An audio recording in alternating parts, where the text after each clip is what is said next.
couldn't sleep. So I said, you know what? I'm going to go over and build Jurassic World Rebirth. And at some point in the middle of the movie, I fell asleep. So that it did the job. Yeah, the movie basically is about dinosaurs no longer being interesting to people, and this movie was no longer interesting to me. Actually, none of these movies have been interesting since the first one. Like, there are elements of the second one that I like. I don't remember much of the third movie other than like Alan and like the military showing up at the end and the kid being like Mowgli and surviving on the island all that time. I saw the first Chris Pratt one because I used to be with this other YouTube channel, and we had this guy on who's like the #1 Jurassic Park YouTube guy, and I watched it with them and shot a review for it that'll never air because I was booted off that by the time that episode was going to air. So we shot an entire review that's just gone, you know? Actually, there's 2 reviews we shot for that channel that are gone. I didn't care for that one. It was just a soft reboot, and I was like, all right, whatever, I get what they're doing here. I like the angle of like, oh, we got to make the dinosaurs bigger and scarier because that's what people want to see. And this one kind of does that as well. Takes place 5 years after the last movie, which I didn't see, which was about Locust for some reason, I was told. And then the one before that was like, apparently like they were in a Resident Evil house and there was like a clone girl and like a Nosferatu velociraptor or something. I don't know. I remember we had it in the theater. I just didn't care. This one I was like, okay, this could be different. It's got Scarlett Johansson in it. It's got the dude who was supposed to be Blade, may still be Blade, might not be Blade. I was like, okay, but in the trailer you get this like Heart of Darkness kind of angle to it, or like Predator, the Predator one, where they're the Predators, the one where they're on the planet of Predators, because it's apparently all mutant dinosaurs. They're all ones that were like genetic defects that they were trying to create something new and cool for the last park. But, you know, then the dinosaurs all got out, and then all the dinosaurs died off, which was convenient because they couldn't survive outside of the climate closest to the equator. That's why the only ones that are still alive are down by this mutant test island. The idea of, like, mutant genetic hybrid dinosaurs is cool. You know, so you have a new plot, kinda. But then within that new plot, you just have one scene of character development. Oh yeah, my partner died in a roadside bombing. Oh, I had to tell his wife, it was terrible. I probably shouldn't come out here because I had PTSD. My wife and I got divorced because our child died. Okay, there you go. There's your character development. Scientist guy, they're closing down the museums because no one wants to come see dinosaur bones anymore because dinosaurs were out in the real world. Nobody cares about dinosaurs anymore. I guess what? I don't care about dinosaurs anymore. These movies have sucked the wonder out of dinosaurs for me, because I still think the first movie, even as a cynical, shitty old man that I am, the first movie is still magical. It was a combination of so many amazing things, you know, even down to the score. Like when you hear the Jurassic Park score, when it's used in this one, it feels like unearned. It feels like someone else is like, you know, co-opting it almost. And then the fact that it recreates so many of the iconic moments from the first movie, but in like a far less interesting way. You know, you have like the evil company, the genetics company needs Scarlett Johansson and the captain of this boat and his team and this scientist to go to this island because they want to collect specimens of the genetically mutated dinosaurs because they think it could help in creating a drug that can help with heart disease and brain function, all this kind of stuff. It's like, all right, that's cool. That's an interesting, you know, I aside from like Dennis Nedry in the first movie, I'd love to see just a straight up heist movie Jurassic Park thing. And then along the way, you also have like a dad and his daughter and her daughter's like douchebag boyfriend and the little girl, and they're out sailing from some place to Cape Town, and they get attacked by the Spinosaurus, so they get picked up by Scarlett Johansson and Blade, and they wind up running aground on the island, and you go, okay, this is going to be a lot of, like, mutant dinosaur shit, and instead it's like, remember the Dilophosaurus? Remember the T-Rex? He's a big sleepy baby in this movie. They finally do, like, the raft scene from the book, you know, but, like, the best action beats in this movie kind of happen super early.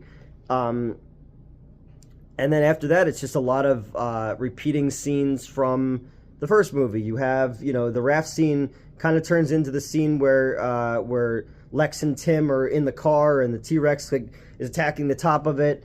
You have, you know, the kitchen scene in this movie. You have the, you know, when Ian Malcolm is running with the flare, which then they also did it with Bryce Dallas Howard in the other one, where she's running in high heels. They repeat a lot of the scenes with the same musical cues as well. And I go, oh, so, like, this kind of Apocalypse Now Predator kind of vibe that you could have had, you don't really do anything with, because the mutant dinosaurs don't show up until the end. And at that point, I was kind of checked out. These movies don't justify their own existence anymore. They're just empty spectacle, but they're not even, like, visually interesting anymore. Like, again, being the big fucking nerdy 43-year-old man baby that I am, I would never imagine there would be a time where, like, dinosaurs would no longer be interesting to me on the big screen. We have amazing sound here, and I'm all by myself in this big old theater by myself watching it.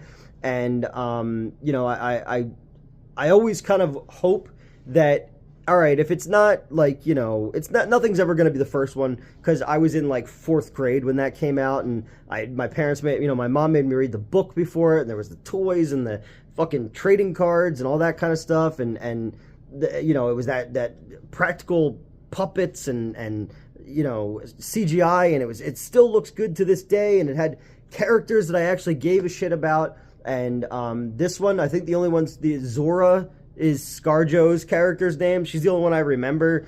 You get 2, like, kills off the bat that are supposed to be shocking, but in no way are they even remotely like the fucking dude sitting with the lawyer on the toilet in the first one. They don't, and then there's, like, the island is also, like, has, like, Aztec temples on it or something, which is bizarre. Yeah, I don't know. It's not interesting. There's a lot of jokes that don't land, of the dudes, like, out taking a pee, and, like, a pterodactyl kills another dinosaur, and, like, he gets scared, but then he goes back to peeing. Yeah, I don't know. I think maybe if the set pieces that worked happened a little bit more spread out through the movie, might have kept me into it, because by the time you get to the lab at the end, that's when I was just like, all right, I'm checked out here. This should be super fucking cool, you know. But instead, it just feels like it's going through the motions again. And even when you do see, like, the weird, like, penis head T-Rex at the end and stuff like that, it's just too little, too late at that point. Like, it literally just should have been. At this point, it's like, just do a straight up fucking horror. You know, horror, isolated, stripped down Jurassic Park movie. Avoid the spectacle of it all and just make a straight up survival horror movie. Because when they're doing the stuff on the boat, it just seemed like, okay, you're trying to do Jaws now. You know, they're trying to, like, get the DNA sample of the big whale dinosaur from the last Jurassic World series.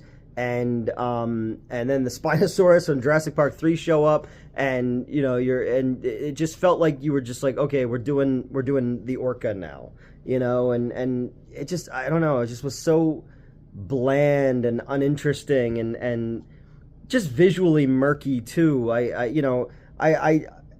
don't think I like this one. I don't know. Like, I can't even say like how these things rank, because there's the first one, there's the second one, and then there's just everything else, you know. I've never seen the Netflix cartoon. Yeah, I don't know. I should have just stayed home and taken some fucking melatonin. But I wanted to see this. I keep going into movies and being like, something big tentpole is gonna catch me again. You know, because this year I enjoyed Megan 2 for being fucking stupid. This movie needed to be stupider. This movie needed to be more schlocky, more like a B movie. You know, if I had my chance, I would do that Dinosaurs in Space video game. I'd do that in a fucking heartbeat. Or the Dinosaur Attack trading cards. I would do that in a fucking heartbeat if I could, and just make a bloody, crazy, wild dinosaur movie.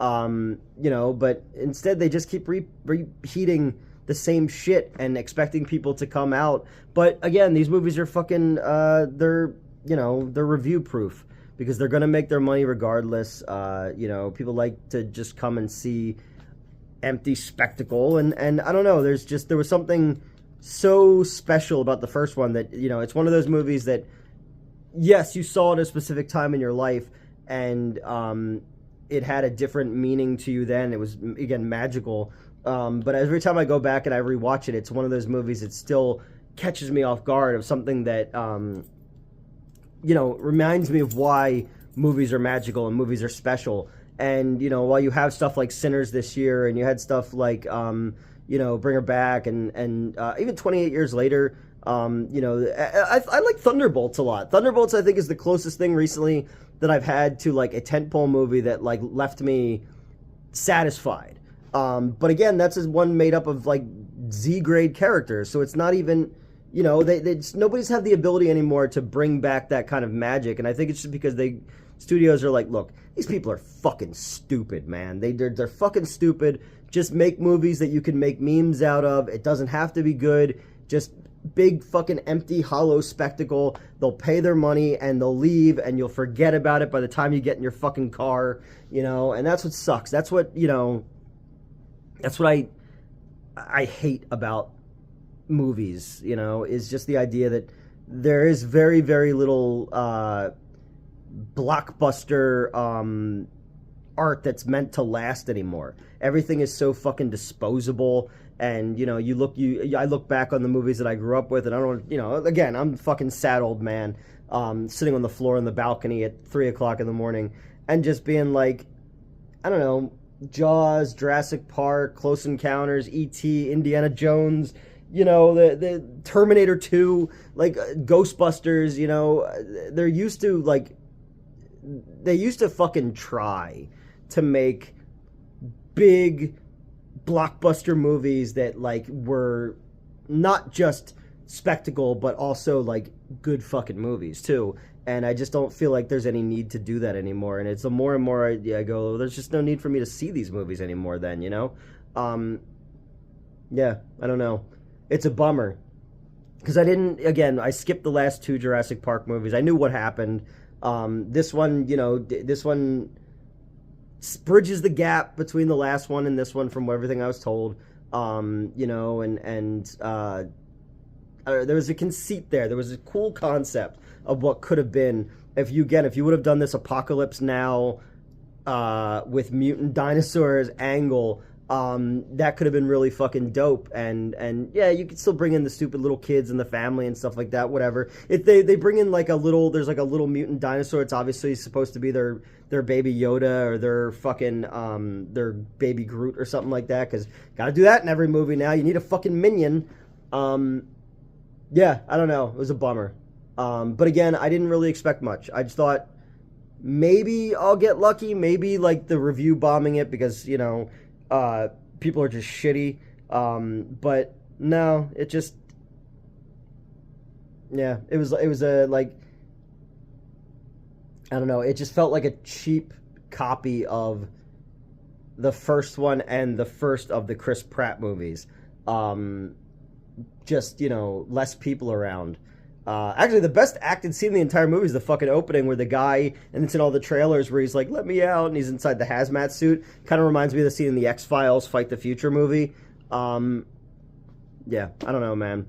I'm a dinosaur, I guess, when it comes to stuff. And, you know, I'm still the fucking dummy that believes that, you know, we can still make good blockbusters, but I'm losing faith. I'm losing faith, man. But, all right. I'm tired now. So I am going to go home and go to sleep, and then I got to be back here tomorrow afternoon to do it all over again.